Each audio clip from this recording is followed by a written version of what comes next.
Friends, मैं आपका दोस्त रितेश अपने एमपीपीएससी नोट्स इन हिंदी चैनल में आप सभी का स्वागत करता हूं। तो फ्रेंड्स, आज हम डिस्कस करने वाले हैं एमपीपीएससी मेंस के सेकंड पेपर के एक टॉपिक के बारे में, जो कि टॉपिक का नाम है अनुसूचित जाति से संबंधित मुद्दे। यानी कि जो हमारे यहाँ भारत में अनुसूचित जाति पाई जाती है, ठीक है, तो उसके बारे में हम इस वीडियो में डिस्कस करेंगे। शेड्यूल कास्ट जिसे इंग्लिश में कहा जाता है, तो उनसे रिलेटेड कौन कौन से मुद्दे हैं, तो उसी के बारे में डिटेल में हम इस वीडियो में डिस्कस करेंगे। तो चलिए चलते हैं सीधे वीडियो की ओर, देखते हैं कि अनुसूचित जाति से संबंधित मुद्दे क्या क्या हैं। तो जनगणना 2011 के अनुसार अनुसूचित जाति की कुल जनसंख्या का प्रतिशत जो है 16.6% है भारत की कुल जनगणना की तुलना में, ठीक है। यानी कि भारत की जो टोटल जनसंख्या है उसकी तुलना में अनुसूचित जाति की जनसंख्या कितनी है भारत में, तो 16.6%, ठीक है। तो अनुसूचित जाति पद का सृजन जो है साइमन कमीशन ने 1927 में किया था, और गांधी जी ने इन जातियों को क्या कहा था, हरिजन कहा था, ठीक है। और 1935 के अधिनियम ने तो इन्हें अनुसूचित जातियों का नाम ही दिया था। यानी कि जो उन अनुसूचित जाति या जिसे इंग्लिश में शेड्यूल्ड कास्ट कहा जाता है, तो उसका जो एक्चुअल में अनुसूचित जाति नाम कहाँ से आया था, उस नाम को या उस पद का सृजन कब किया गया था, तो साइमन कमीशन ने 1927 में किया था। और गांधी जी ने ही क्या कहा था, अनुसूचित जातियों को हरिजन कहा था। लेकिन जब 1935 का अधिनियम आया, तो ये जो हरिजन जिन्हें गांधी जी ने कहा था, तो उन्हें एक नाम दे दिया गया जो कि क्या था, अनुसूचित जाति, ठीक है। तो अनुसूचित जातियों की समस्याएं या मुद्दे क्या क्या हैं, तो अनुसूचित जाति से संबंधित जो समस्याएं या मुद्दे हैं उनमें अलग अलग प्रकार से हम देखेंगे कि उनकी कई ऐसी समस्याएं हैं जो कि समाज में व्याप्त हैं, ठीक है। तो सबसे पहले तो सामाजिक समस्या ही देख लेते हैं, और फिर है एक आर्थिक समस्या। तो सामाजिक समस्याओं के अंतर्गत क्या क्या उनकी समस्याएं हो सकती हैं, तो समाज में उनकी निम्नतम स्थिति, शिक्षा संबंधी निर्योग्यताएं, सामाजिक मेल मिलाप पर प्रतिबंध, इसके बारे में हम डिटेल में और आगे देखेंगे वीडियो में। और अन्य सामाजिक नियोग्यताएं और आर्थिक समस्याएं क्या क्या हैं, तो व्यावसायिक समस्याएं हो गई, आर्थिक शोषण हो गया, न्यूनतम वेतन है, श्रम विभाजन में निम्नतम स्थान है। इसके बाद जो है राजनीतिक समस्याएं। राजनीतिक समस्याएं कौन कौन सी मतलब है, तो सबसे राजनीतिक समस्याओं में सबसे महत्वपूर्ण समस्या जो है अनुसूचित जाति से संबंधित, तो वो वोट न डालने देने की समस्या है। और धार्मिक समस्याएं कौन कौन सी हैं, तो मंदिर में प्रवेश वर्जित, धार्मिक कर्मकांडों के संपादन पर जो है प्रतिबंध, धार्मिक सुख सुविधाओं से वंचन। अब देखते हैं हम डिटेल में एक एक जो सामाजिक समस्याएं हैं या फिर आर्थिक धार्मिक जो भी समस्याएं हैं अनुसूचित जाति से, तो उनको हम डिटेल में देखते हैं। तो सबसे पहले देखेंगे सामाजिक समस्या। सामाजिक समस्या यानी कि सोशल प्रॉब्लम्स उनकी कौन कौन सी हैं, तो सबसे पहला तो है समाज में निम्नतम स्थिति।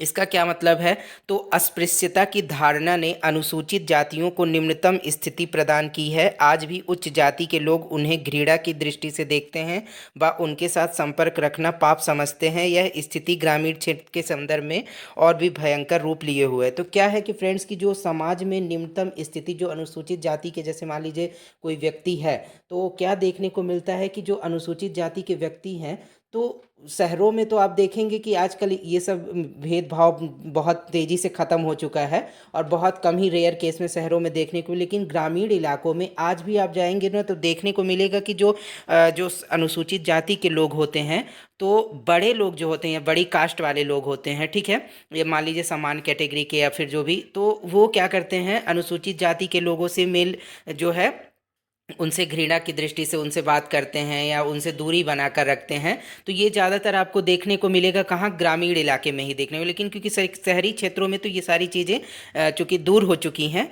लेकिन समाज में उनकी निम्नतम स्थिति बनी हुई है। किस कारण से, छुआछूत के कारण। क्योंकि जो ग्रामीण इलाकों में है, जो बड़ी जाति के लोग होते हैं, ठीक है, तो वो क्या करते हैं, छुआछूत आज के ज़माने में भी इतना जब डेवलप हो चुका है समाज, उस टाइम पर भी वो छुआछूत जैसी चीज़ों को मानते हैं और अनुसूचित जाति के लोग जो हैं, ठीक है, तो उनसे जो क्या करते हैं, उनको अच्छी स्थिति नहीं देते हैं समाज में।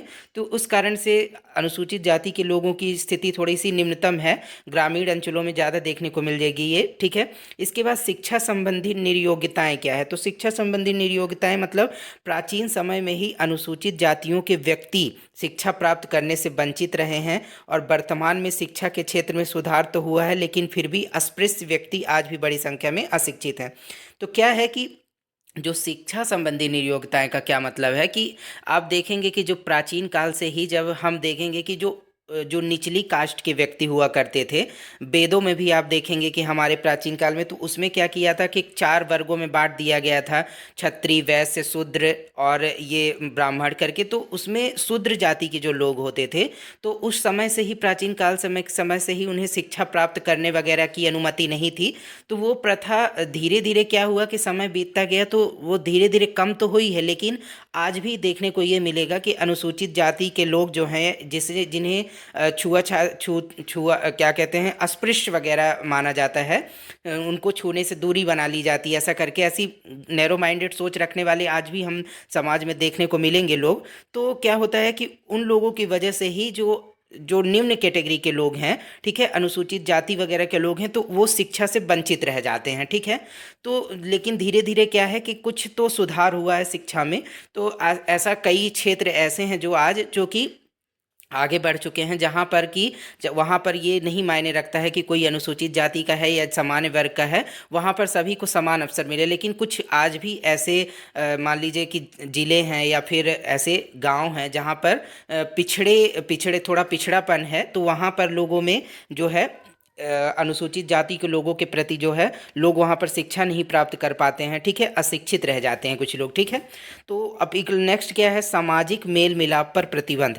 और तो क्या है इसमें पॉइंट में क्या है, तो आज भी कहीं कहीं अनुसूचित जाति के लोग ऊंची जाति के लोगों के साथ उठना बैठना, विचार विमर्श करना, ग्राम पंचायतों में भाग लेना तथा उनके उत्सवों आदि में भाग लेना आदि कार्य नहीं कर सकते। तो क्या है कि जो अनुसूचित जाति के लोग या शेड्यूल कास्ट के लोग होते हैं, तो समाज में क्या होता है कि जब, चूंकि समाज में हर वर्ग का व्यक्ति रहता है, वो चाहे ऊंची कैटेगरी वाला सामान्य वर्ग का व्यक्ति हो या फिर ओबीसी कैटेगरी का है, तो ये सब क्या करते हैं कि ऐसे समाज का दृश्य बना दिए हुए हैं कि अनुसूचित जाति का व्यक्ति जो है, लोगों के साथ उठ बैठ नहीं सकता है या विचार विमर्श नहीं कर सकता, या कोई जैसे कोई सभा हो रही है तो वहाँ जा नहीं सकता, ठीक है। तो ऐसे कई चीज़ों में इनका रोक लगा दी गई है। लेकिन ये भी धीरे धीरे प्रथा धीरे धीरे समाप्त हो रही है, जो कि समय के साथ जैसे जैसे समाज जो है शिक्षित होता जाएगा और लोग जो है शिक्षित होंगे, उनकी सोच बदलेगी, तो उससे सोच बदलने से क्या होगा कि इनको अनुसूचित जाति के व्यक्ति को भी आगे आने का मौका मिलेगा, ठीक है। इसके बाद जो अन्य सामाजिक नियोक्ताएं क्या हैं, तो आज भी अनुसूचित जाति के लोग सार्वजनिक स्थलों पर आवास नहीं बना पाते हैं और ना ही सार्वजनिक कुओं का प्रयोग व मार्ग का प्रयोग कर सकते हैं। ये पीतल कांस्य के बर्तन का भी प्रयोग, सार्वजनिक कुओं का प्रयोग नहीं कर पाते हैं, या फिर जो है पीतल या कांस्य के बर्तन का प्रयोग नहीं कर सकते हैं, और ना ही नाई, ब्राह्मण, धोबी आदि की सेवाएं ले सकते हैं। तो क्या है कि आज देखने को मिलेगा कि कई इलाके ऐसे हैं जो कि अभी भी पिछड़े हैं। तो कुछ ज़िले आते हैं, जिसमें कुछ ग्राम आते हैं, जहाँ पर कि जो अनुसूचित जाति के व्यक्ति हैं, वो ना तो सार्वजनिक कुओं का पानी का यूज कर सकते हैं, क्योंकि वहाँ पर जो उच्च जाति के लोग होते हैं, उनसे छुआछूत की दृष्टि से उनका रखते हैं, अस्पृश्यता मानते हैं कि ये पानी छू देंगे तो ये खराब हो जाएगा, ठीक है। या फिर गली जो सार्वजनिक रास्ते होते हैं, उनका उपयोग नहीं कर पाते हैं कुछ लोग, है ना। और क्या है कि ब्राह्मण, नाई, धोबी, इन सभी की सेवाएं भी ऐसे जो बैकवर्ड जो इलाके हैं, तो वहाँ पर भी देखने को मिलेगा कि ये सभी जो अनुसूचित जाति के जो लोग होते हैं, वो उन सभी चीज़ों का यूज नहीं कर पाते हैं। और ये ज़्यादातर देखने को कहाँ मिलेगा, जो थोड़े से पिछड़े इलाके हैं, या फिर जहाँ पर पे जो ठीक है, जो पिछड़ा इलाका है, यहाँ जहाँ लोग अशिक्षित हैं, वहाँ पर, ठीक है, शिक्षा की कमी है जहाँ पर, वहाँ पर ये सारी चीज़ें ज़्यादा देखने को मिलेगा। लेकिन धीरे धीरे क्या हो रहा है कि जैसे जैसे समाज बदलता जा रहा है, लोग शिक्षित होते जा रहे हैं, ठीक है ना, तो उससे धीरे धीरे ये सारी चीज़ों में बदलाव आता जा रहा है। अब इसके बाद देखते हैं कि आर्थिक समस्याएं क्या क्या हैं, यानी कि इकोनॉमिक प्रॉब्लम्स क्या क्या हैं शेड्यूल कास्ट की, ठीक है। तो पहली तो है व्यावसायिक समस्याएं, जिसमें से आज भी अस्पृश्य जो है जातियों को ऊंची जाति के लोगों के व्यवसाय को स्वतंत्रता पूर्वक चुनने का अधिकार नहीं है। इस समस्या के कारण अनुसूचित जातियों की आर्थिक स्थिति निम्न बनी हुई है और कानून में इन समस्याओं की समाप्ति के बाद भी अस्पृश्य जातियां निर्धनता की शिकार बनी हुई हैं। क्या है कि जो व्यावसायिक समस्याओं में क्या आता है कि जो जो छोटी जातीय के लोग होते हैं, अनुसूचित जाति के लोग होते हैं, वो बड़ी जातियों के व्यापार को जल्दी से अपना नहीं पाते हैं। क्यों नहीं अपना पाते हैं? क्योंकि जो उच्च जाति के लोग होते हैं वो उस चीज़ का विरोध करते हैं कि तुम्हारे लायक ये काम नहीं है, तुम ये नहीं कर सकते, ठीक है। तो उसका विरोध करने के कारण जो है, जो अनुसूचित जाति के लोगों की जो स्थिति होती है, जो वित्तीय स्थिति होती है, वो निम्न बनी हो रह जाती है, ठीक है। और वो निर्धनता का शिकार हो जाते हैं, ठीक है। तो ऐसा क्या है कि इस कारण से जो हमारे जो समाज में असमानता की स्थिति भी बनी रह जाती है लंबे समय तक, ठीक है। और आर्थिक शोषण जो है, आर्थिक समस्याओं के अंतर्गत कैसे आता है, तो जमींदारों तथा साहूकारों द्वारा इनका आर्थिक शोषण होता रहता है और वे दिन भर उनके खेतों में तथा अन्य जगह काम किया करते हैं, लेकिन उन्हें इसके बदले ना के बराबर पारिश्रमिक मिलता है। क्या है कि जब जो छोटी जाति के लोग या अनुसूचित जाति के लोग जो होते हैं, वो साहूकारों और जमींदारों, जो कि पुरानी प्रथा जैसे कि चली आ रही है भारत में, कि जो कुछ बड़े लोग साहूकार जमींदार होते हैं, वो छोटे निम्न जाति के लोगों का शोषण करते हैं। तो आज भी कई जगह ऐसे इलाके देखने को मिलेंगे जहाँ पर कि जो अनुसूचित जाति या छोटी जाति के लोग होते हैं, तो वो काम तो लगातार जो कई गुना गुना करते रहते हैं पूरा, ठीक है ना, समय से ज़्यादा करते हैं, लेकिन उन्हें उचित जो है पारिश्रमिक नहीं दिया जाता है, ठीक है। इससे क्या होता है कि उनका शोषण किया जाता है, उन्हें काम तो ले लिया जाता है लेकिन उनका पारिश्रमिक उचित रूप से नहीं दिया जाता है, ठीक है। और फिर है न्यूनतम वेतन निसंदेह अनुसूचित जाति के लोग समाज को अत्यंत आवश्यक एवं मूल्यवान सेवाएं प्रदान करते हैं, लेकिन फिर भी इनको सबसे कम वेतन मिलता है।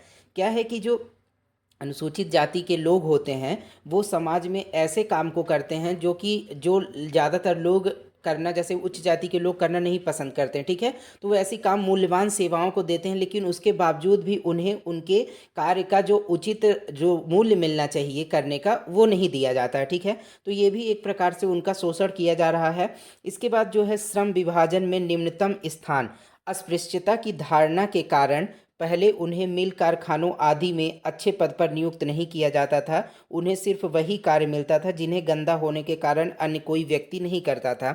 योग्यता होने पर भी उचित कार्य न मिलना आर्थिक निर्योग्यता का ही घोतक है, जो कि अंतिम रूप में उन लोगों की आर्थिक स्थिति को प्रभावित करता है। क्या है कि श्रम विभाजन में निम्नतम स्थान का अर्थ ये है कि जो अनुसूचित जाति या छोटी जाति के लोग होते हैं, तो उन्हें जो है उच्च पदों पर नियुक्त करने के, कारखानों या फिर कोई कंपनी मिल वगैरह उच्च पदों पर रखने के लिए लोग संकोच करते थे पहले। आजकल तो ऐसा नहीं है, आजकल समस्याएं जो है बदल रही हैं, आजकल चीज़ें काफ़ी हद तक बदल गई हैं। लेकिन पहले क्या होता था कि जो बड़े पदों पर रखने से कतराते थे लोग अनुसूचित जाति के लोगों को, ठीक है। इससे क्या होता था कि उन्हें केवल वही कार्य दिया जाता था जो कि कोई करने के लिए तैयार नहीं रहता था, जो काम वही काम उन्हें पकड़ा दिया जाता था, ठीक है। इससे क्या होता था कि उनकी आर्थिक स्थिति प्रभावित होती थी, ठीक है, क्योंकि वो छोटे छोटे कुछ बड़े काम नहीं कर पाते थे जिससे उन्हें उच्च अच्छी लागत मिल सके। तो उससे क्या होता था कि उनकी आर्थिक स्थिति जो है निम्न बनी रह जाती थी, ठीक है। इसके बाद देखते हैं राजनीतिक समस्याएं। राजनीतिक समस्याएं क्या है? Political problem. तो आज भी यदा कदा अनुसूचित जाति के लोगों को प्रशासन एवं राजनीति से दूर रखा जाता है और साधारण नागरिक के रूप में जो समान अधिकार उन्हें प्राप्त है वह उनका प्रयोग सही से नहीं कर पाते हैं, जैसे वोट नहीं डालने देना, शिक्षा प्राप्त नहीं करने देना, नौकरी में नियुक्ति संबंधी एवं वेतन संबंधी अधिकार नहीं देना।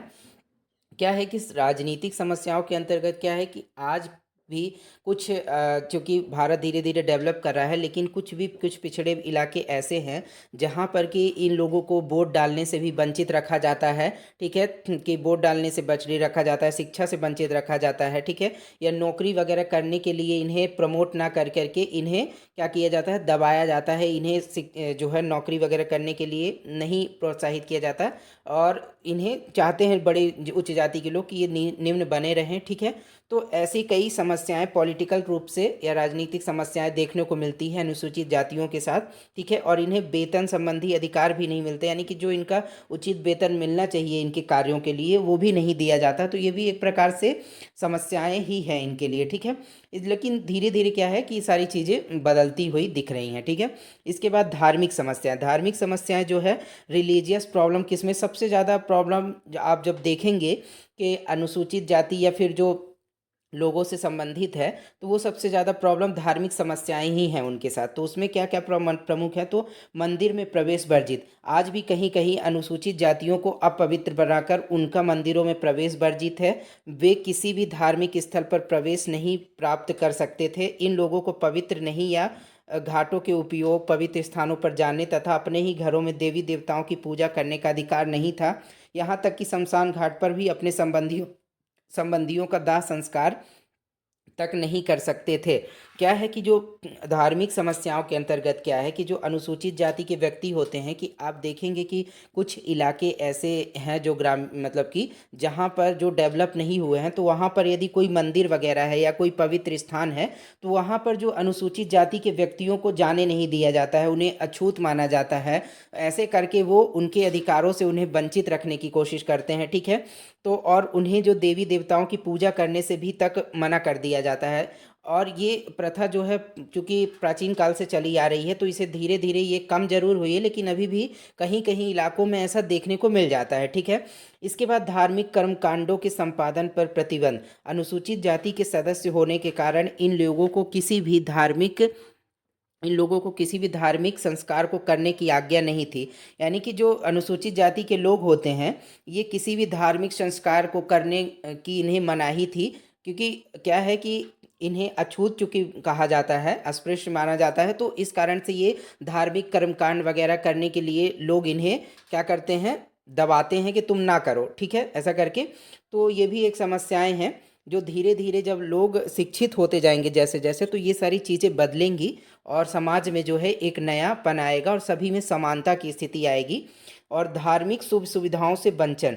अनुसूचित जाति के लोगों को सभी धार्मिक सुख सुविधाओं से वंचित रखा गया। इन लोगों को पूजा पाठ, आराधना, भागवत भजन कीर्तन आदि करने से मना किया जाता था। यानी कि जो धार्मिक से रिलेटेड कोई भी चीज़ है, ज़्यादातर इन लोगों को सभी प्रकार की चीज़ों से वंचित रखा जाता था कि ताकि इनका जो विकास ना हो पाए या फिर ये उसी कैटेगरी में निम्नतम स्थिति में बने रहें, ठीक है। तो जो कि पूरी तरह से गलत है, ठीक है। इसके बाद देखते हैं अनुसूचित जातियों की समस्याओं को दूर करने हेतु उपाय क्या है। यानी कि जो अनुसूचित जाति की समस्याएं हैं या मुद्दे हैं, उसे कैसे दूर किया जा सकता है, उसके क्या क्या उपाय हो सकते हैं। तो अनुसूचित जाति की समस्याओं को दूर करने हेतु उपाय कौन कौन से हैं, तो पहला तो है राष्ट्रीय अनुसूचित जाति आयोग जो है उसके अधिकारों में वृद्धि करना। फिर विशेष प्रशिक्षण कार्यक्रम आयोजित करना। न्यायपालिका निर्णयों में त्वरितता, कौशल उन्नयन योजनाओं का प्रभावी क्रियान्वयन। तो एक एक देखते रहते हैं एक एक करके डिटेल वाइज। तो राष्ट्रीय अनुसूचित जाति आयोग के अधिकारों में वृद्धि, पहला तो यही है।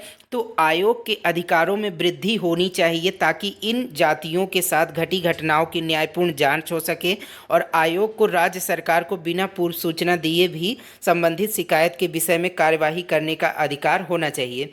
तो क्या है, जो राष्ट्रीय अनुसूचित जाति के लिए आयोग बना है उनके उनके लिए कार्य करने के लिए, तो उनके अधिकारों में यदि वृद्धि कर दी जाएगी, तो वो क्या है कि वृद्धि होने से वो और अच्छी तरीके से अनुसूचित जाति के लोगों के ऊपर होने वाली घटनाओं के संबंध में कार्यवाही कर सकेंगे। बिना सरकार को जानकारी दिए भी संबंधित जो घटना घटी है उसके जो अपराधी व्यक्ति को वो क्या कर सकेंगे कि गिरफ्तार कर सकेंगे या उनकी न्यायपूर्ण जांच कर सकेंगे। तो जैसे जैसे इसमें जो है क्या किया जाएगा, वृद्धि की जाएगी अधिकारों में, तो उससे अनुसूचित जाति के लोगों के लिए फायदा होगा, ठीक है। इसके बाद विशेष प्रशिक्षण कार्यक्रम।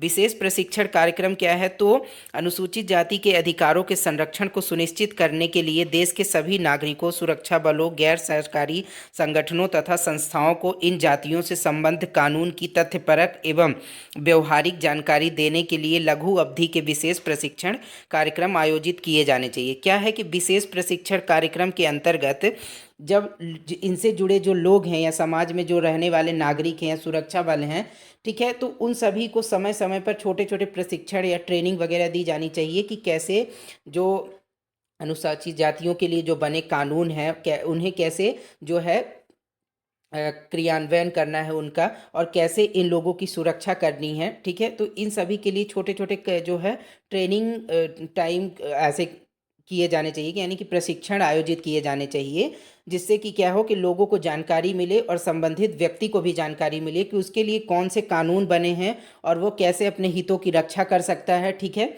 और इसके बाद है न्यायपालिका निर्णयों में त्वरितता। न्यायपालिका निर्णयों में त्वरितता का क्या अर्थ है कि न्यायालय द्वारा अनुसूचित जाति से संबंधित निर्णयों के निष्पादन में अधिक समय लगता है, जिससे व्यक्ति न्याय पाकर भी ठगा हुआ महसूस करता है। इसलिए निर्णयों के निष्पादन की अवधि निर्धारित की जानी चाहिए।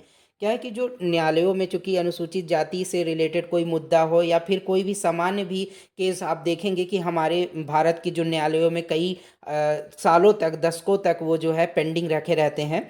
ठीक है, तो उससे क्या होता है कि यदि कोई अनुसूचित जाति का व्यक्ति है या फिर कोई भी व्यक्ति, तो उसे यदि न्याय मिल भी जाता है लेकिन चूंकि लेट से मिलता है, तो उसे वो क्या होता है कि उसे ठगा हुआ महसूस करता है। उसे लगता है कि जब इतने देर बाद न्याय मिला तो क्या फ़ायदा न्याय मिलने का। तो क्या होना चाहिए कि जो न्यायपालिका है हमारी, उसके निर्णय जो है त्वरित होने चाहिए, यानी कि तत्काल उसकी एक लिमिट सेट कर देनी चाहिए कि ये कोई भी नियम जो है इनसे रिलेटेड, अनुसूचित जाति से रिलेटेड कोई भी जो न्याय है वो इतने समय में, या कोई भी फैसला सुनाया जाएगा 1 महीने का टाइम मान लीजिए निर्धारित कर दिया जाए, 2 महीने का, कि इतने समय में ये निश्चित तौर पर सुना दिया जाएगा। ऐसा नहीं है कि कोई केस आया तो वो 10 साल लटका ही है, 10 साल तक उसका कोई निर्णय का अता पता नहीं है। ठीक है, और कौशल उन्नयन। कौशल उन्नयन क्या है, तो अनुसूचित जातियों के कौशल उन्नयन के उद्देश्य से उन्हें आय सृजन गतिविधियों को शुरू करने में सक्षम बनाने के लिए अच्छे स्वैच्छिक संगठनों को न केवल सहायता दी जानी चाहिए बल्कि सचेत रूप से योजना की निगरानी भी की जानी चाहिए। तो क्या है कि उनके जो है कौशल को बढ़ाने के लिए, अनुसूचित जातियों के कौशल को बढ़ाने के लिए उनसे रिलेटेड यदि कोई संस्था है जो कि कार्य कर रही है उनके कौशल के लिए, तो उसे सरकार को फंडिंग करनी चाहिए, फंडिंग भी करनी चाहिए और उसकी निगरानी भी करते रहना चाहिए कि ये सही तरीके से ये संस्था अनुसूचित जाति के लोगों के लिए काम कर रही है या नहीं कर रही है। या फिर सरकारी लेवल पर जो कोई भी संस्था बनी है तो उसकी समय समय पर मॉनिटरिंग होती रहनी चाहिए सरकार के द्वारा कि ये संस्था जो बनाई गई है सरकार के द्वारा अनुसूचित जातियों के हितों के लिए, तो क्या वो सही तरीके से कार्य कर रही है या फिर नाम के लिए ही बनाई हुई है। ठीक है, इस प्रकार से ये भी एक काम किया जा सकता है। और इसके बाद है योजनाओं का प्रभावी क्रियान्वयन। अनुसूचित जातियों के स्वास्थ्य सुधार तथा आवास पर सरकार काफ़ी धनराशि व्यय कर रही है। इन लोगों के स्वास्थ्य सुधार हेतु अस्पताल, चिकित्सा संबंधी विशेष सुविधाएं सरकार द्वारा दी गई हैं, लेकिन इन कार्यक्रमों एवं योजनाओं का लाभ इन्हें नहीं मिल पा रहा है, अतः इनका उचित क्रियान्वयन किया जाना चाहिए। क्या है कि जो सरकार, तो ठीक है, कोई भी सरकार आती है तो वो हर चाहे कोई भी जाति से रिलेटेड व्यक्ति हो, ठीक है, तो वो उनके लिए योजनाएं तो लेकर आती हैं, लेकिन क्या होता है कि जो योजनाएं सरकार के द्वारा लाई जाती है वो यदि वो एक्टिवली जो है उसे एग्जीक्यूट नहीं कर पाती है सरकार, तो क्या होता है कि गलत व्यक्ति उस योजनाओं का लाभ ले लेता है। ठीक है, ठीक, और लेकिन जो पात्र व्यक्ति है या पात्र हितग्राही है उस व्यक्ति तक वो लाभ नहीं पहुंच पाता है। तो इसके लिए क्या आवश्यक है कि यदि कोई सरकार योजना या कोई भी ऐसा नीति नियम ला रही है, ठीक है, या लाभ देना चाहती है लोगों को, तो वो उसका प्रभावी रूप से क्या होना चाहिए, एग्जीक्यूशन होना चाहिए, ताकि जो है सही व्यक्ति तक ही उस योजना का लाभ मिल सके। ठीक है, और इसके बाद देखते हैं अनुसूचित जातियों के रक्षोपाय हेतु संवैधानिक एवं वैधानिक प्रावधान। यानी कि जो अनुसूचित जाति या शेड्यूल कास्ट के लोग हैं उनकी रक्षा के लिए संवैधानिक तौर पर या फिर वैधानिक रूप से कौन से नियम कानून बनाए गए हैं उसे हम देखते हैं। तो संवैधानिक प्रावधान क्या क्या है अनुसूचित जाति के लोगों के लिए। तो सबसे पहले तो है अनुच्छेद 341, जिसमें अनुसूचित जाति के बारे में बताया गया है। ठीक है, और इसके बाद है अनुच्छेद 366 का 24 जो भाग है, तो उसमें बताया गया है क्या, अनुसूचित जाति की परिभाषा पूरा डिटेल में बताया गया है कि अनुसूचित जाति का व्यक्ति कौन होगा। ठीक है, तो उसमें डिटेल में परिभाषा बताई गई है। इसके बाद अनुच्छेद 15 जो कि हमारे जो है मौलिक अधिकार के अंतर्गत आते हैं। ठीक है, तो उसमें क्या है, अनुच्छेद 15 के अंतर्गत धर्म, मूल, वंश, जाति, लिंग या जन्म स्थान के आधार पर विभेद का प्रतिषेध।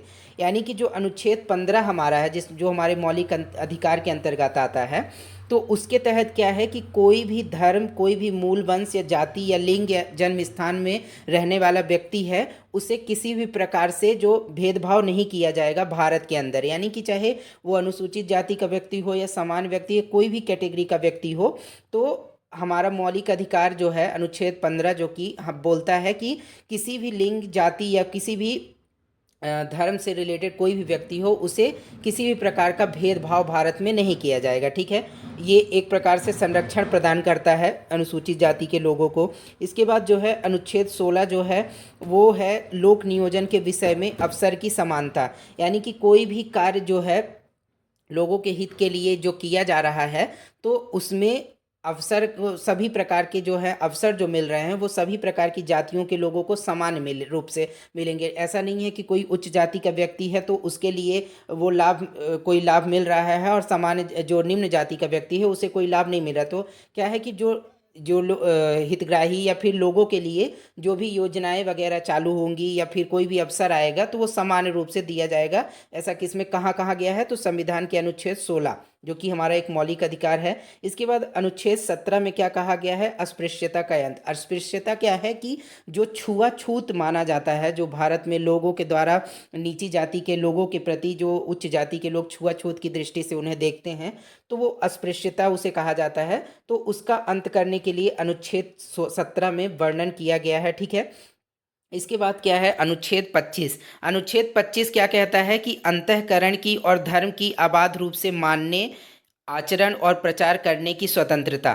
तो अनुच्छेद 25 जो है वो हमारा ये कहता है कि कोई भी भारत में किसी भी जाति या किसी भी धर्म से रिलेटेड कोई भी व्यक्ति है तो उसे अपने धर्म को मानने की, ठीक है, अबाध्य रूप से और उसका प्रचार करने की स्वतंत्रता होगी। ठीक है, यानी कि कोई भी व्यक्ति किसी दूसरे व्यक्ति के या दूसरे धर्म के व्यक्ति की जो है धर्म का जो प्रचार करने से उसे नहीं रोक सकता है, या नहीं धर्म को मानने से नहीं रोक सकता है। ऐसा कौन कहता है, तो अनुच्छेद 25 जो कि हमारे मौलिक अधिकार के अंतर्गत आता है संविधान में। इसके बाद अनुच्छेद 46। अनुच्छेद 46 क्या कहता है, तो अनुच्छेद 46 कहता है कि अनुसूचित जाति एवं अनुसूचित जनजाति और अन्य दुर्बल वर्गों के शिक्षा और अर्थ संबंधी हितों की अभिवृद्धि।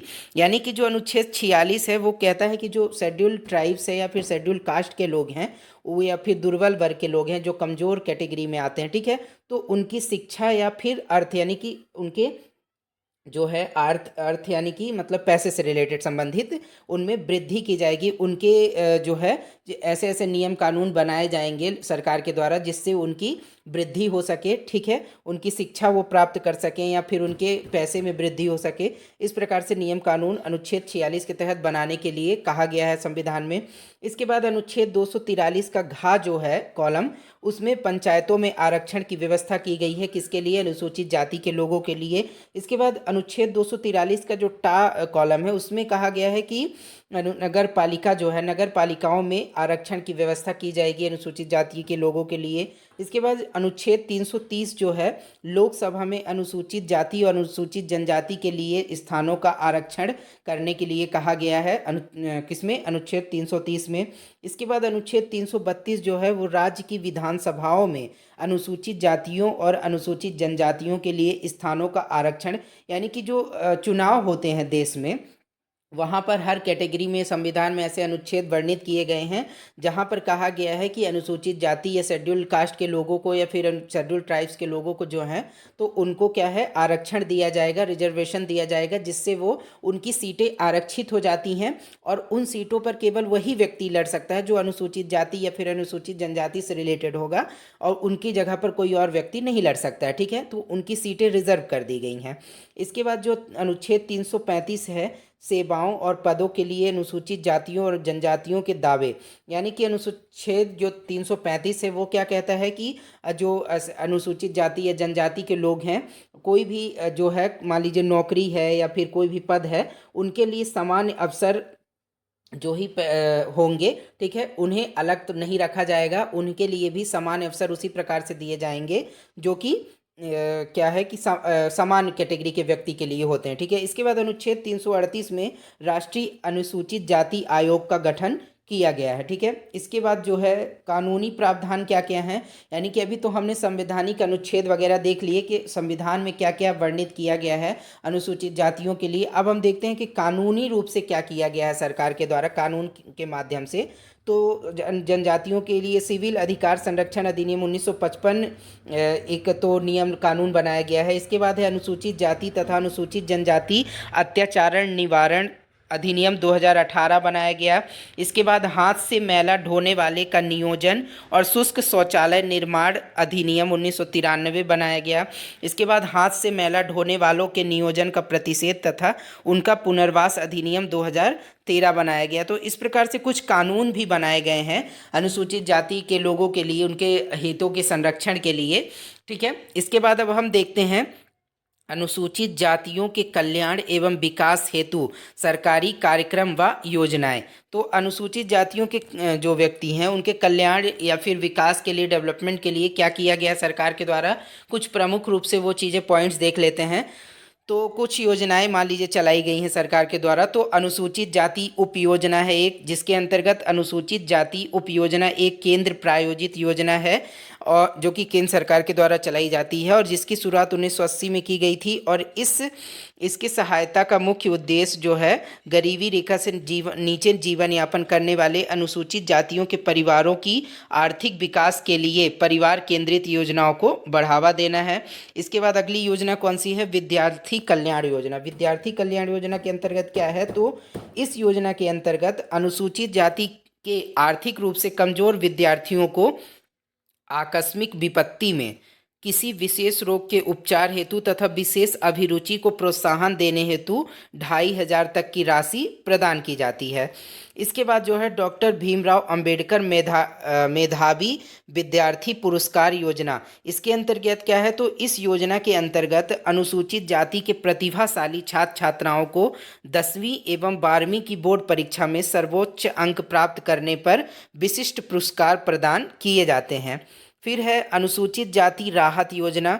अनुसूचित जाति राहत योजना क्या है, तो इस योजना के अंतर्गत इसका क्रियान्वयन या एग्जीक्यूशन कब किया गया था, तो 2015 से किया गया। और इसके अंतर्गत अनुसूचित जाति के जो व्यक्ति अपनी विपन्नता अथवा असहाय अवस्था के कारण संकट में होते हैं तथा तत्कालिक रूप से विभाग की अन्य योजनाओं का लाभ पाने की अवस्था में नहीं होते, उन्हें इस योजना से त्वरित सहायता प्रदान की जाती है। ठीक है, इसके बाद जो है आवास सहायता योजना। यह योजना 11 सितंबर 2013 से प्रारंभ हुई, जिसके अंतर्गत गृह निवास से बाहर महाविद्यालय स्तर पर नियमित प्रवेश लेकर अध्ययनरत विद्यार्थियों को आवास सहायता प्रदान की जाती है। यानी कि जो अपने घरों से दूर रह करके महाविद्यालय यानी कि कॉलेजों वगैरह में जो पढ़ाई कर रहे हैं नियमित रूप से, तो उन्हें क्या होता है कि घर की जो व्यवस्था सरकार करती है जिससे कि वो रह करके वहाँ पर पे पढ़ाई वगैरह कर सके। ठीक है, इसके बाद महर्षि वाल्मीकि प्रोत्साहन योजना। इस योजना का प्रारंभ कब हुआ, तो वर्ष 2012-13 में किया गया था इस योजना का प्रारंभ। और इसके अंतर्गत अनुसूचित जाति के विद्यार्थियों को आईआईटी, क्लेट, एनडीए की प्रतियोगी परीक्षाओं में सफल होकर इन संस्थाओं में प्रवेश लेने के लिए 50,000 की राशि देने का प्रावधान है। यानी कि जो महर्षि वाल्मीकि प्रोत्साहन योजना के तहत यदि कोई व्यक्ति अनुसूचित जाति का व्यक्ति है, वो यदि जो एग्ज़ाम से बड़े बड़े आईआईटी वगैरह है या एनडीए वगैरह, उसमें यदि वो क्या करता है, उस एग्ज़ाम को निकाल लेता है, तो उन्हें उससे रिलेटेड जो संस्थाएं या कॉलेज वगैरह है उन्हें एडमिशन लेने के लिए 50,000 की राशि देने का प्रावधान किया गया इस योजना के तहत। इसके बाद है प्रवीण उन्नयन योजना। भारत सरकार के सामाजिक न्याय एवं अधिकारिता मंत्रालय के द्वारा विद्यार्थियों के प्रावीण्य सूची में उन्नयन की दृष्टि से कक्षा 9वीं से 12वीं तक प्रत्येक कक्षा के 98 विद्यार्थियों अर्थात कुल 392 विद्यार्थियों को विशेष प्रशिक्षण दिए जाने का प्रावधान किया गया है। और वर्तमान में यह योजना जिला स्तरीय उत्कृष्ट छात्रावासों में संचालित है। यानी कि जो 9वीं से 12वीं तक की प्रत्येक कक्षा के 98 विद्यार्थी, उस हिसाब से मतलब कहा जा रहा है जैसे 4 संकाय या फिर 4 स्ट्रीम होती हैं, जैसे बायोलॉजी होता है, ठीक है, मैथ्स होता है, आर्ट होता है, कॉमर्स, उस हिसाब से इसमें प्रत्येक जो स्ट्रीम से 98 विद्यार्थियों और कुल 392, यानी कि चारों को मिलाकर स्ट्रीम को 398 विद्यार्थियों को विशेष प्रशिक्षण दिए जाने का प्रावधान है। और ये कहाँ पर चल रही है, तो यह प्रत्येक जिले के उत्कृष्ट छात्रावासों में यह योजना संचालित है। ठीक है, इसके बाद सावित्री बाई फुले स्वयं सहायता समूह योजना, यह योजना 27 जून 2015 से प्रारंभ हुई है और इसके अंतर्गत गरीबी रेखा के नीचे जीवन यापन करने वाले अनुसूचित जाति की महिलाओं को नए व्यवसाय की स्थापना हेतु ऋण उपलब्ध कराया जाता है। इसके बाद कन्या साक्षरता प्रोत्साहन योजना, ये योजना क्या है, तो इस योजना का प्रारंभ जो है वर्ष 2006-07 में किया गया था और इसका उद्देश्य अनुसूचित जाति की छात्राओं को विद्यालयों में अधिक से अधिक प्रवेश लेने एवं निरंतर शिक्षा ग्रहण करने हेतु प्रोत्साहित करना है।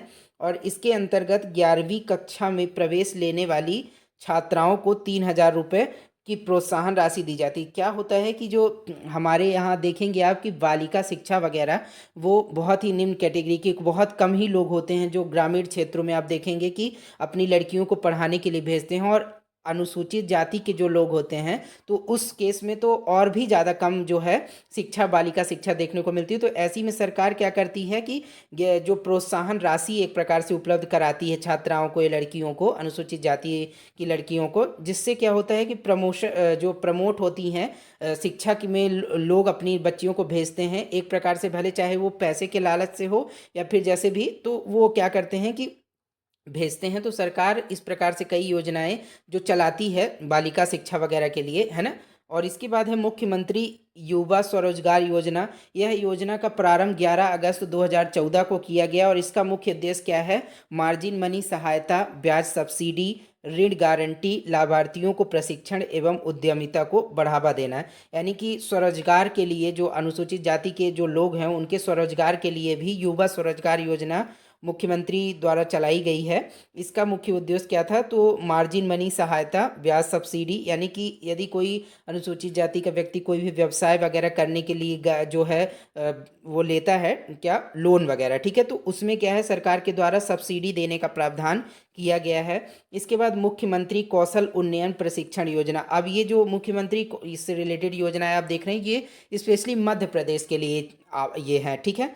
और इस योजना का प्रारंभ वर्ष 2012-13 में हुआ और इसके अंतर्गत अनुसूचित जाति के शिक्षित बेरोजगार युवकों को विशेष गुणवत्ता युक्त प्रशिक्षण कार्यक्रमों के माध्यम से रोजगार उपलब्ध कराना सुनिश्चित किया जाता है। इसके बाद मुख्यमंत्री आर्थिक कल्याण योजना। इस योजना का प्रारंभ कब किया गया, तो 1 अगस्त 2014 को किया गया और इस योजना का उद्देश्य अनुसूचित जाति के गरीबी के रेखा से नीचे के हितग्राहियों को कम लागत के उपकरण तथा कार्यशील पूंजी उपलब्ध कराई जाती है। इसके बाद है अस्वच्छ व्यवसाय में लगे लोगों के बच्चों के लिए मैट्रिक पूर्व छात्रवृत्ति।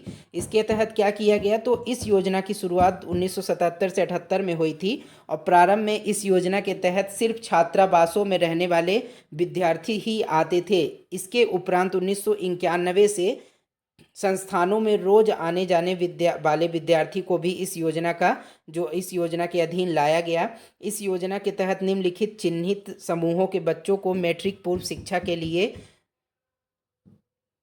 वित्तीय सहायता दी जाती है, जो इस प्रकार से है। सूखे मलों के सफाई कर्मी जिनका पारंपरिक संबंध सफाई कर्मियों से हो, चर्म शोधन का काम करने वाले और मृत पशुओं की खाल उतारने, यानी कि कुछ कैटेगरी वाइज जो लोग हैं अनुसूचित जाति के अंतर्गत काम करने वाले, उनके बच्चों को मैट्रिक पूर्व जो है स्कॉलरशिप वगैरह दी जाती है ताकि वो अपनी शिक्षा को पूरा कर सके। तो इसमें पहले क्या होता था कि जो छात्रावासों में रहते थे बच्चे उनको ही ऐसी लाभ दिया जाता था इस योजना के तहत, लेकिन बाद में जो है रेगुलर आने जाने वाले, घर से भी रेगुलर आने जाने वाले बच्चों को जो कि अनुसूचित जाति से रिलेटेड थे उनको भी इस योजना का लाभ प्रदान किया जाने लगा, ठीक है।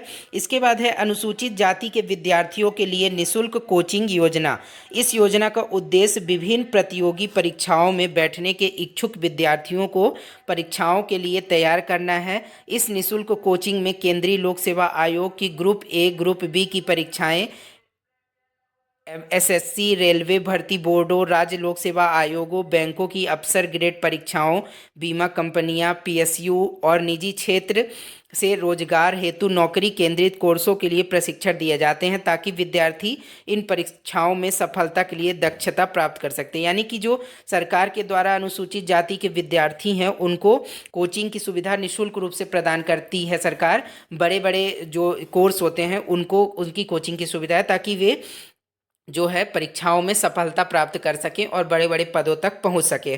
ठीक है, और यह कार्यक्रम राज्य सरकारों, केंद्र शासित प्रदेशों के प्रशासकों द्वारा संचालित प्रसिद्ध कोचिंग संस्थानों, विश्वविद्यालयों और निजी क्षेत्र की संस्थाओं द्वारा चलाया जाता है। यानी कि जो गवर्नमेंट बॉडी होती हैं, जो भी विश्वविद्यालय वगैरह या संस्थाएं, वहाँ पर उसके द्वारा ये इस कार्यक्रम जो है कोचिंग का दिया जाता है। ठीक है, इसके बाद जो है बाबू जगजीवन राम छात्रावास योजना। इस योजना का उद्देश्य जो है अनुसूचित जाति के बालक और बालिकाओं को छात्रावास की सुविधा मुहैया कराना है जो माध्यमिक, उच्चतर माध्यमिक स्कूलों, कॉलेजों और विश्वविद्यालयों में पढ़ रहे हैं। और इस योजना के तहत नए छात्रावासों के निर्माण तथा वर्तमान छात्रावासों के विस्तार के लिए राज्य विश्वविद्यालयों संस्थानों को पात्रता के आधार पर केंद्रीय सहायता दी जाती है, जबकि एनजीओ या गैर सरकारी संगठनों और निजी क्षेत्र के डीम्ड विश्वविद्यालयों को केवल मौजूदा छात्रावास सुविधाओं के विस्तार के लिए सहायता मिल सकती है।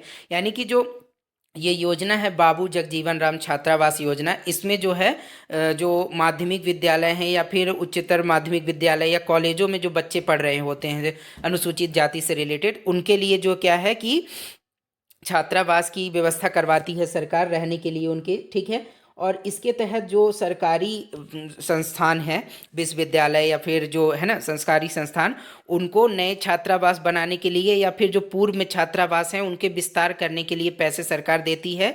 लेकिन यदि कोई जो निजी रूप से सरकारी संस्थान वगैरह है तो उसको केवल पुराने छात्रावासों को विस्तार करने के लिए ही पैसा मिल सकता है, ना कि नए निर्माण के लिए। ठीक है, इसके बाद नेशनल फेलोशिप। यह योजना अनुसूचित जाति के छात्रों को पीएचडी तथा अन्य समकक्ष अनुसंधान डिग्री के लिए अग्रणी शोध अध्ययन करने के लिए वित्तीय सहायता प्रदान करती है। और यह योजना वित्तीय वर्ष 2005 से शुरू की गई थी और इसे 2010 में संशोधित किया गया।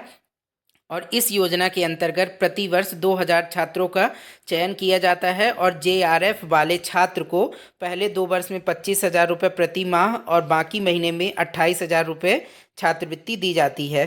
ठीक है, इसके मतलब कि जो सरकार के द्वारा विभिन्न प्रकार की जो है छात्रवृत्ति वगैरह दे करके अनुसूचित जाति के जो बच्चे हैं उनको पढ़ाई करने के लिए या फिर ऊंची जो डिग्री लेने के लिए प्रमोट किया जाता है। ठीक है, इसके बाद राष्ट्रीय अनुसूचित जाति वित्त व विकास निगम सामाजिक न्याय और अधिकारिता मंत्रालय के तहत गरीबी रेखा की सीमा से नीचे रहने वाले अनुसूचित जाति के लाभार्थियों की आय दोगुनी करने और रोजगार सृजन की गतिविधियों को तेज करने के उद्देश्य से वित्त व विकास निगम की स्थापना 1989 में एक गैर लाभकारी कंपनी के रूप में की गई थी। यानी कि जो एक वित्त विभाग, ऐसा वित्त व विकास निगम बनाया गया है, किसके लिए बनाया गया है? जो अनुसूचित जाति के लोग होते हैं उनके लिए बनाया गया है, ताकि उनकी जो उनसे रिलेटेड कोई भी जो काम होते हैं, ठीक है, तो उनकी जो है उसकी फंड की कमी ना हो, उसके लिए सरकार के द्वारा एक जो है वित्त विकास या फिर एक कॉरपोरेशन, फाइनेंस कॉरपोरेशन को बनाया गया है। ठीक है, इसके बाद देखते हैं यह संस्था क्या करती है। तो यह अनुसूचित जातियों के आर्थिक सशक्तिकरण के लिए वित्त पोषण तथा धन जुटाने का काम करती है। जैसा कि मैंने ऊपर बताया कि कोई भी आर्थिक रूप से जो है पैसे की आर्थिक व्यवस्था करनी है अनुसूचित जाति को व्यक्तियों के लिए, तो यह संस्था धन जुटाने का काम करती है। ठीक है, इसके बाद है, अब देखते हैं कि भारत में मैला ढोने की कुप्रथा। भारत में मैला ढोने की कुप्रथा जो है, इससे रिलेटेड इनका क्या संबंध है अनुसूचित जाति के व्यक्तियों से, तो उसे हम देखते हैं कि इसमें क्या है। ठीक है, तो मैला ढोना शुष्क शौचालयों अर्थात आधुनिक फ्लश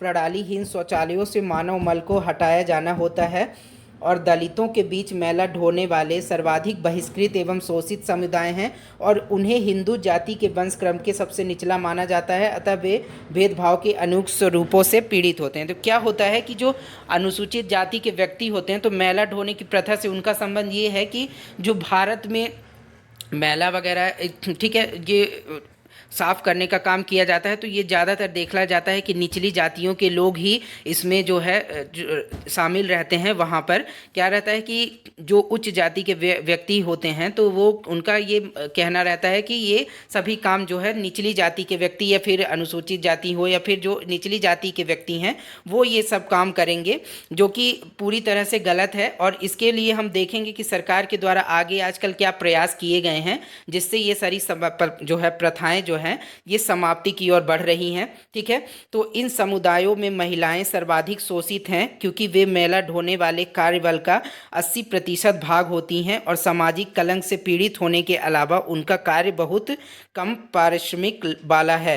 इसके आगे यह विभिन्न प्रकार की स्वास्थ्य संबंधी समस्याएं उत्पन्न करता है। जो लोग इस कार्य में लिप्त हैं वे सर्वाधिक खतरनाक विषाणु एवं बैक्टीरिया जनित संक्रमणों के खतरों से घिरे रहते हैं और उनकी त्वचा, आंखों, श्वसन एवं आमाशय तथा आंत संबंधी प्रणाली को प्रभावित करती है। तो क्या है कि जो ये मैला ढोने की कुप्रथा है, तो आप देखेंगे कि जो गटर वगैरह होता है, ठीक है ना, तो वहाँ पर क्या होता है कि आजकल तो ज़्यादातर देखने को मिल रहा है कि मशीनें वगैरह यूज में ली जाने लगती हैं गटर की सफाई। लेकिन क्या होता है कि काफ़ी पुराने समय से देखा गया है कि जो निचली जाति के लोगों को ही यूज किया जाता था इन सभी गटर वगैरह को साफ़ करने के लिए। या फिर आप देखेंगे स्वीपर वगैरह जो शहर में नालियों को साफ़ करने के लिए रहते हैं, तो वो थोड़े से जो है निचली जाति के व्यक्तियों का ही इसमें रहते हैं करने के लिए साफ सफाई वगैरह। तो इसमें सरकार क्या प्रयास कर रही है उसको हम देखेंगे।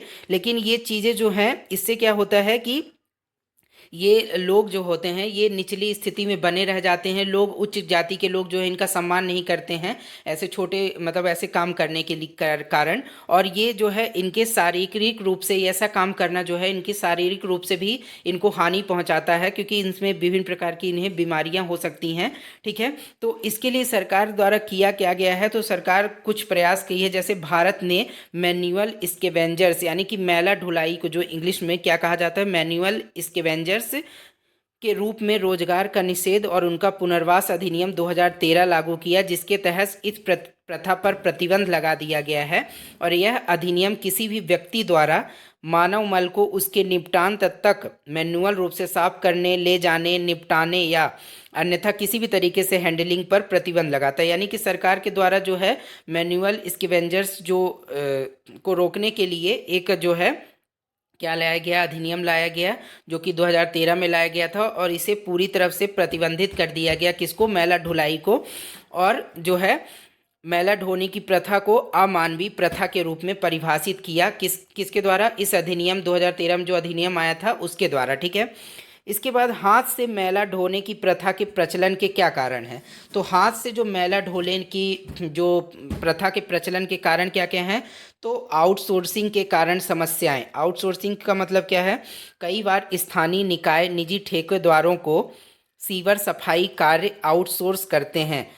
हालांकि उनमें से कई फ्लाई बाय नाइट ऑपरेटर सफाई कर्मियों के उचित रोल का रखरखाव नहीं करते हैं और श्रमिकों की दम घुटने से मृत्यु होने के मामले में इन ठेकेदारों ने मृतक के साथ किसी भी संबंध से इनकार किया है। तो क्या है कि जो आप शहरों में देखेंगे तो जो कोई भी मान लीजिए नगर निगम या नगर पालिका वगैरह है, तो वो किसी भी गटर वगैरह या फिर सीवर की सफाई के लिए किसी एजेंसी को ठेका दे देती है। अब ये जो एजेंसी वगैरह होती हैं या ठेकेदार होते हैं वो क्या करते हैं कि इन छोटे छोटे जो लोगों को क्या करते हैं, आउटसोर्स के रूप में भर्ती करते हैं और उनसे वो सफाई वगैरह का काम मशीनों का यूज ना करके उन्हें कम पैसे दे करके उससे सफाई वगैरह का काम करवाते हैं। जिससे क्या होता है कि जब ये ऐसे व्यक्तियों के माध्यम से ये कार्य किया जाता है तो कुछ लोगों की मौत ऐसी सीवर वगैरह में घुसने से या फिर वहाँ पर पे सफाई के कार्य करने से हो जाती है। तो ऐसी स्थिति में क्या होता है कि जो ये ठेकेदार या एजेंसी होती है वो क्या करती है, वो ये मानने से मना कर देती है कि ये हमारे कर्मचारी हैं। ठीक है, तो उससे क्या होता है कि उनकी हानि होती है। एक तो वे इतने गंदे मतलब कि ऐसे काम के लिए तैयार होते हैं और यदि उन्हें कोई दुर्घटना उनके साथ घट जाती है या मृत्यु वगैरह हो जाती है तो इससे क्या होता है कि उनको काफ़ी हानि होती है और उनके परिवार को भी ये सारी चीज़ें झेलनी पड़ती है। ठीक है, इसके बाद सामाजिक मुद्दा क्या है, सामाजिक मुद्दा क्या है मैला ढोने की प्रथा के कारण, इसमें समाज का क्या रोल है, तो यह प्रथा जाति, वर्ग और आय की असमानता से प्रेरित है।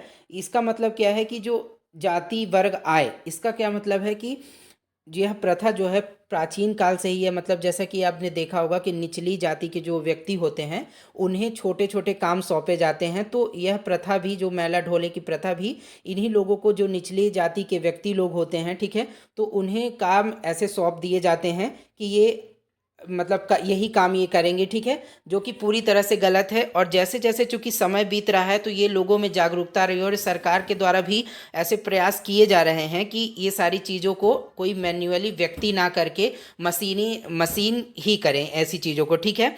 और मैनुअल स्किवेंजिंग की प्रथा भारत की जाति व्यवस्था से जुड़ी हुई है, जहां तथाकथित निचली जातियों से ही इस काम को करने की उम्मीद की जाती है। और यह सामाजिक भेदभाव मैनुअल स्किवेंजिंग को छोड़ चुके श्रमिकों के लिए आजीविका के नए या वैकल्पिक माध्यम प्राप्त करना कठिन बना देते, यानी कि जो जब व्यक्ति एक बार इस प्रथा से जुड़ जाता है, मेला ढुलाई वगैरह या सीवर सफाई वगैरह के काम से, तो जब वो इस कार्य को यदि छोड़ भी दे व्यक्ति, तो उसे दूसरा कार्य मिल पाना काफ़ी कठिन हो जाता है समाज में। जिस कारण से ये प्रथा चूंकि चली आ रही है कि लोगों को ये डर रहता है कि कहीं ये काम छूटने के बाद दूसरा काम मिलेगा कि नहीं, तो एक प्रकार से ये सामाजिक रूप से भी बधी हुई प्रथा है कि लोगों को डर बना रहता है इस काम छोड़ने पर दूसरा काम ना मिलने का, ठीक है। इसके बाद मेला ढोने की समस्या से निपटने के लिए उठाए गए कदम, यानी कि जो मेला ढोने की प्रथा है उसकी समस्या से निपटने के लिए सरकार ने क्या कदम उठाए हैं, तो इसे हम देखते हैं। तो हाथ से मेला उठाने वाले कर्मियों के नियोजन का प्रतिषेध और उनका पुनर्वास संशोधन विधेयक जो है 2020 में लाया गया था।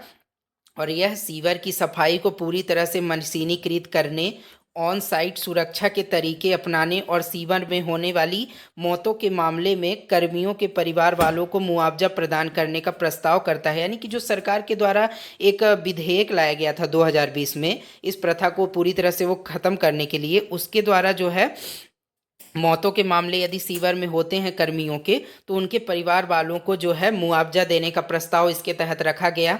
इसके बाद यह हाथ से मैला ढोने वाले रोजगार का निषेध और उनका पुनर्वास अधिनियम 2013 में संशोधन होगा। यानी कि जो 2013 में जो नियम लाया गया था, मैला ढोने वालों को जो है अपराध जब घोषित किया गया था कि ये जो है अमानवीकृत प्रथा है, तो जब उसी 2013 वाले नियम में संशोधन किया गया, किसके माध्यम से, 2020 में जो विधेयक लाया गया उसके माध्यम से कुछ संशोधन कर करके क्या किया गया, कुछ चेंजेस लाए गए उस बिल में। लेकिन चूंकि ये अभी भी कैबिनेट की मंजूरी मिलना इसमें शेष है अभी, ठीक है। इसके बाद है अस्वच्छ शौचालयों का निर्माण और रख रखाव अधिनियम 2013। यह अस्वच्छ शौचालयों के निर्माण या रख रखाव तथा किसी को भी हाथ से मैला ढोने हेतु काम पर रखने के साथ साथ सीवर और सेप्टिक टैंकों की खतरनाक सफाई को गैर कानूनी घोषित करता है। यानी कि जो 2013 में अस्वच्छ शौचालयों का निर्माण और रखरखाव अधिनियम लाया गया था, उसके तहत क्या है कि जो हाथ से मैला ढोने के लिए जो काम करते हैं लोग, उसको क्या किया गया, सरकार के द्वारा गैर कानूनी घोषित कर दिया गया ऐसे काम को, ठीक है। और यह अन्याय और अपमान की क्षतिपूर्ति के रूप में हाथ से मैला ढोने वाले समुदायों को वैकल्पिक रोजगार तथा अन्य सहायता प्रदान करने के लिए एक संवैधानिक जिम्मेदारी भी प्रदान करता है। यानी कि जो 2013 में अधिनियम लाया गया था उसके तहत यदि कोई मैला ढोने वाला व्यक्ति है, तो यदि वो पूरी तरह से वो छोड़ देता है, तो उनके पुनर्वास के लिए या उनके वैकल्पिक रोजगार के लिए भी इस अधिनियम में सरकार के द्वारा व्यवस्था की गई, ठीक है। इसके बाद अनुसूचित जाति और अनुसूचित जनजाति अधिनियम जो 1989 है, इसके तहत क्या क्या कैसे ये काम करता है, तो वर्ष 1989 में अत्याचार निवारण अधिनियम स्वच्छता संबंधी कार्यकर्ताओं के लिए एक समन्वित गार्ड बन गया। और इस दौरान मेला ढोने वालों के रूप में कार्यरत 90% से अधिक लोग अनुसूचित जाति के थे। यानी कि जो ये कार्य करते थे उनमें 90% से अधिक लोग जो हैं, क्या कौन थे, वो अनुसूचित जाति के व्यक्ति थे। तो जो अनुसूचित जाति और अनुसूचित जनजाति अधिनियम आया था 1989 में, वो बहुत हद तक क्या करता है, प्रोटेक्शन देता है अनुसूचित जाति के लोगों को ये सभी काम करने से रोकने के लिए, ठीक है। और यह फिर इसके बाद क्या है, सफाई मित्र सुरक्षा चुनौती। सफाई मित्र सुरक्षा चुनौती क्या है, तो इसे आवासन एवं शहरी मामलों के मंत्रालय द्वारा वर्ष 2020 में विश्व शौचालय दिवस 19 नवंबर पर लॉन्च किया गया था। और सरकार द्वारा सभी राज्यों के लिए अप्रैल 2021 तक सीवर सफाई को मशीनीकृत करने हेतु इसे एक चुनौती के रूप में स्वीकार शुरू किया गया। और इसके तहत यदि किसी व्यक्ति को अपरिहार्य आपात स्थिति में सीवर लाइन में प्रवेश करने की आवश्यकता होती है तो उसे उचित गियर और ऑक्सीजन टैंक आदि प्रदान किए जाएंगे। यानी कि जो सरकार जो है, केंद्र सरकार है या फिर कोई राज्य सरकार है, वो पूरी तरह से प्रयास कर रही है कि ऐसी जो कुप्रथाएं चल रही हैं मैला ढोने वगैरह की या सीवर वगैरह में सफाई वगैरह की काम चल रहे हैं, ये पूरी तरीके से समाप्त किए जा सकें और इसे पूरी तरीके से आधुनिक रूप से मशीनों के माध्यम से किया जा सके।